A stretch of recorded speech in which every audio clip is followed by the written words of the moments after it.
स्वागत है social science today में। दिल्ली की शिक्षा व्यवस्था में ना एक बहुत बड़ा और इंटरेस्टिंग डेवलपमेंट हो रहा है। आज हम बात करने वाले हैं मुख्यमंत्री डिजिटल शिक्षा योजना के बारे में। ये एक ऐसी स्कीम है जो होनहार स्टूडेंट्स को सीधे टेक्नोलॉजी से जोड़ने वाली है। तो चलिए समझते हैं कि आखिर ये योजना है क्या और ये काम कैसे करेगी। स्क्रीन पर ये जो नंबर है 1200, ये सिर्फ एक नंबर नहीं है, पता है, ये वो संख्या है जितने होनहार छात्रों को हर साल इसका सीधा फायदा मिलने वाला है। अब आप सोच रहे होंगे कैसे? चलिए बताता हूं। असल में ये 1200 स्टूडेंट्स वो हैं जो दिल्ली के सरकारी स्कूलों में टॉप परफॉर्मर्स हैं। तो ये जो हाई परफॉर्मेंस लैपटॉप्स हैं ना, ये इन्हें दिए जाने वाले हैं। ये सिर्फ एक इनाम नहीं है, बल्कि उनकी मेहनत और शानदार परफॉर्मेंस का एक तरह से सम्मान है। अच्छा, तो इस पूरी स्कीम को ठीक से समझने के लिए हम कुछ खास बातों पर गौर करेंगे, जैसे कि दिल्ली में डिजिटल एजुकेशन को इससे कैसे बूस्ट मिलेगा, इसका असल मकसद क्या है, और सबसे जरूरी, लैपटॉप मिलेगा किसे, सिलेक्शन कैसे होगा, और इन सबसे बढ़कर दिल्ली की एजुकेशन पर इसका क्या असर पड़ेगा। तो चलिए शुरू करते हैं पहले पॉइंट से। दिल्ली की डिजिटल एजुकेशन को ये स्कीम कैसे बढ़ावा देगी। इस स्कीम का ऑफिशियल नाम है मुख्यमंत्री डिजिटल शिक्षा योजना, और ये दिल्ली सरकार का एक बड़ा एम्बिशियस प्लान है। तो सवाल यह है कि आखिर ये योजना है क्या। देखिए, आसान शब्दों में दिल्ली सरकार ने यह तय किया है कि 2025-26 के सेशन से हर साल क्लास 10th के 1200 टॉप स्टूडेंट्स को मुफ्त में हाई परफॉर्मेंस i7 लैपटॉप दिए जाएंगे। और ये कोई मामूली लैपटॉप नहीं है। i7 का मतलब है आप कोडिंग करें, रिसर्च करें, कोई भी भारी भरकम काम करें, ये सब कुछ हैंडल कर सकते हैं। और हाँ, इस प्लान को सिर्फ कागज पर नहीं रखा गया है, इसे असलियत में बदलने के लिए सरकार ने शुरुआती बजट भी तय कर दिया है, 7.5 करोड़ रुपए। मतलब ये सिर्फ कोई अनाउंसमेंट नहीं है, बल्कि एक सीरियस सॉलिड स्टेप है। अब सवाल ये उठता है कि सरकार इतना पैसा लगा क्यों रही है, इसका मकसद क्या है।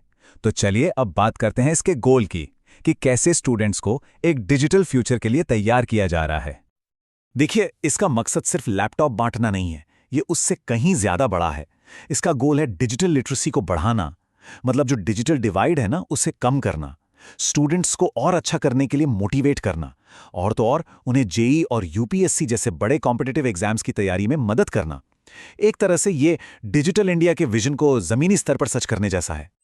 चलिए अब आते हैं सबसे जरूरी सवाल पर कि भाई ये लैपटॉप मिलेगा किसको, आखिर कौन कौन से स्टूडेंट्स इसके लिए एलिजिबल हैं। आइए एलिजिबिलिटी क्राइटेरिया को समझते हैं। हाँ, तो इस योजना के लिए एलिजिबल कौन है, ये सवाल हर स्टूडेंट और उनके पेरेंट्स के मन में होगा। तो चलिए एकदम साफ साफ इसके नियमों को देख लेते हैं। तो देखिए, इसके जो नियम है ना, वो बहुत सीधे और सिंपल हैं। सब कुछ मेरिट पर बेस्ड है। पहली शर्त, स्टूडेंट दिल्ली का परमानेंट रेजिडेंट होना चाहिए। दूसरी, वो किसी सरकारी या सरकार से मदद पाने वाले स्कूल का रेगुलर स्टूडेंट हो। और सबसे ज़रूरी, सीबीएसई क्लास 10th की मेरिट लिस्ट में वो टॉप 1200 स्टूडेंट्स में से एक हो।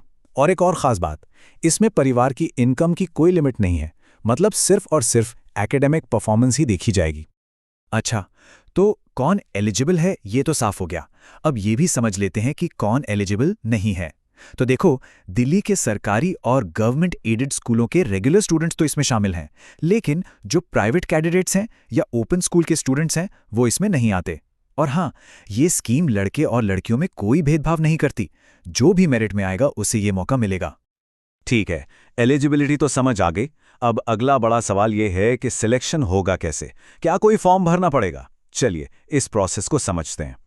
पता है इस प्रोसेस की सबसे अच्छी बात क्या है? इसकी सिंप्लिसिटी। कोई लंबा चौड़ा प्रोसेस है ही नहीं।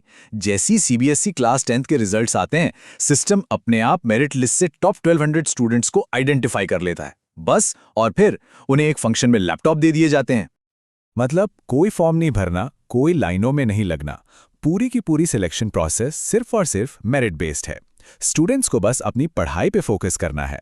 अगर वो टॉप 1200 में आ गए तो ये लैपटॉप उनका है।